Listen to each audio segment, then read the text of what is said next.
Welcome to Danger, the channel where we dive into the world's most chilling true crime stories. Please like, subscribe and hit the notification bell so you can get notified every time we post something. The Neal Jacobson case remains one of Florida's most heartbreaking family homicide cases, not only because of the devastating loss of 3 innocent lives, but also because it raised difficult questions about mental health, financial stress, and the complex role that prescription medications may play in some individuals. On January 13, 2010, a quiet neighborhood in Wellington, Florida, became the scene of an unimaginable tragedy after authorities discovered that Frankie Jacobson and her 7-year-old twin sons, Joshua and Eric, had been shot and killed inside their family home. The person responsible was Frankie's husband and the boy's father, Neal Jacobson, who later admitted to the killings and ultimately pleaded guilty to 3 counts of first-degree murder. Although the legal case was straightforward after his guilty plea, the circumstances leading up to the murders have continued to be discussed because they involved a combination of financial hardship, mental health concerns, and recently prescribed medications. Before the tragedy, the Jacobsons appeared to many friends and neighbors to be a loving and devoted family. Neal Jacobson had worked as a mortgage broker during the years when Florida's housing market was booming.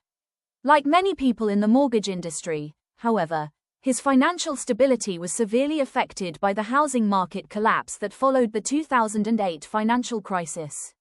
As the economy worsened, his income reportedly declined dramatically, creating significant financial pressure on the family.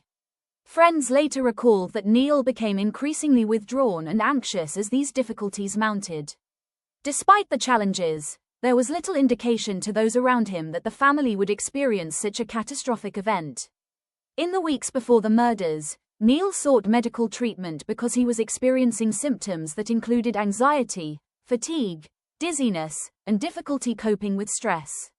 Medical professionals prescribed him the antidepressant sertraline, commonly known by the brand name Zoloft, along with the anti-anxiety medication alprazolam, sold under the brand name Xanax.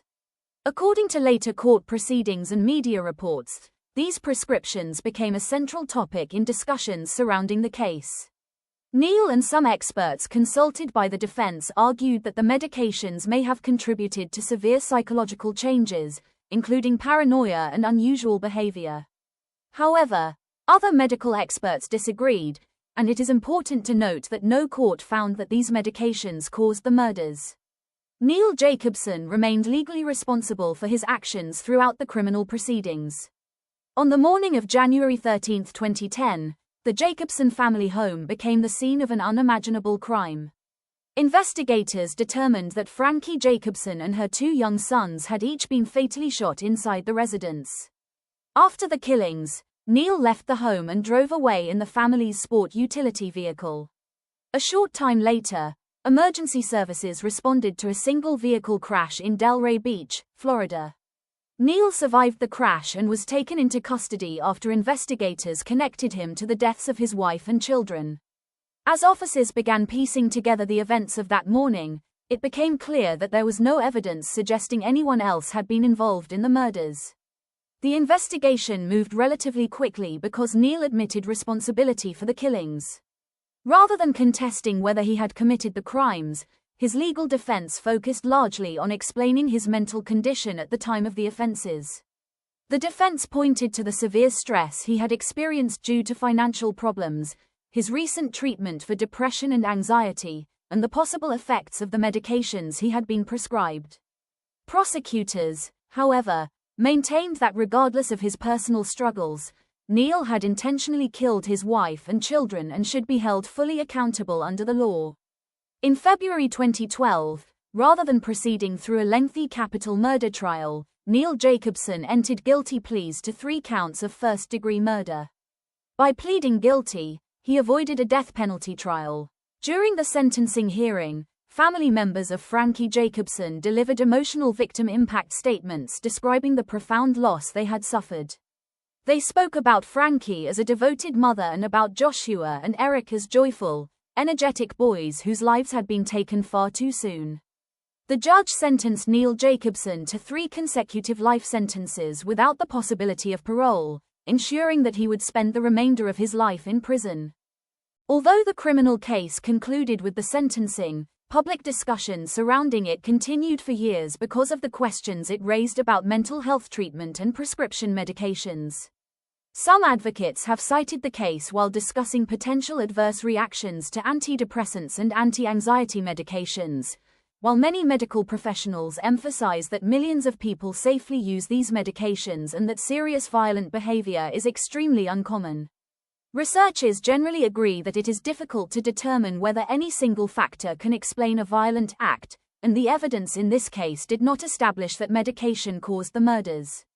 Instead, the case has often been presented as an example of how multiple factors, including severe financial stress, mental health challenges, and individual circumstances, can intersect in ways that remain difficult to fully understand. More than a decade later, the deaths of Frankie Jacobson and her sons Joshua and Eric continue to be remembered as the true tragedy at the center of the case. While discussions about Neal Jacobson's mental state and medication remain part of the public conversation, the legal outcome was clear. He accepted responsibility by pleading guilty and was sentenced to spend the rest of his life in prison. The case serves as a reminder of the devastating impact that family violence has on loved ones and communities, while also highlighting the importance of recognizing mental health struggles early and ensuring that individuals experiencing severe psychological distress receive appropriate medical evaluation and support.